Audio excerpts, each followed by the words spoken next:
జగన్ హయాంలో గంజాయి, డ్రగ్స్ అంటూ పదే పదే చంద్రబాబు, లోకేష్, పవన్ కళ్యాణ్ వీళ్ళందరూ విమర్శలు చేస్తూ వచ్చేవాళ్ళు. అయితే అప్పట్లో జరిగినటువంటి చిన్న చిన్న సంఘటనలు కూడా బ్లో అప్ చేసి అటు ఈనాడు జ్యోతి రాయడం గానీ, అరడజన్ మీడియాలో హైలైట్ చేయడం గానీ జరుగుతా వచ్చేది.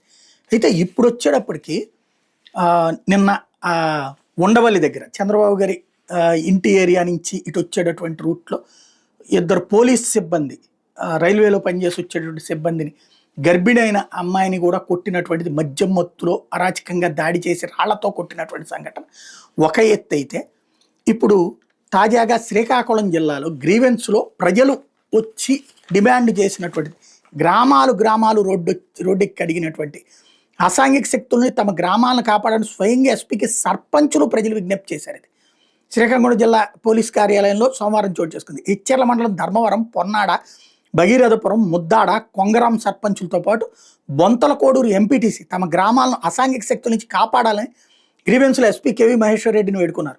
పొన్నాడ, కొంగరాం సమీపంలోని తోటల్ని గంజాయి ప్యాకెట్ స్థావరాలుగా చేసుకుని కొందరు రాత్రి సమయంలో పొలాల్లో విద్యుత్ మోటార్లు, పంపులు, ఆయిల్ ఇంజన్లు, గ్రామాల్లో ట్రాక్టర్ల బ్యాటరీలు, వివిధ పార్ట్లు, దేవాలయాల్లో, ఇళ్లలో బంగారు, వెండి ఆభరణాలు దొంగిలిస్తున్నారని ఆవేదన వ్యక్తం చేశారు.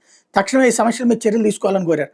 ఎస్పీని వేడుకున్న వాళ్ళలో సర్పంచులు అల్లు కనబాబు, నేతింటి నీలం, అప్పడు, నక్క కృష్ణమూర్తి, గుండరవి, ఎంపీటీసీ మాడుగుల జగదీష్ గ్రామాల ప్రజలు ఉండటం అన్నటువంటిది ఇక్కడ స్పెషల్.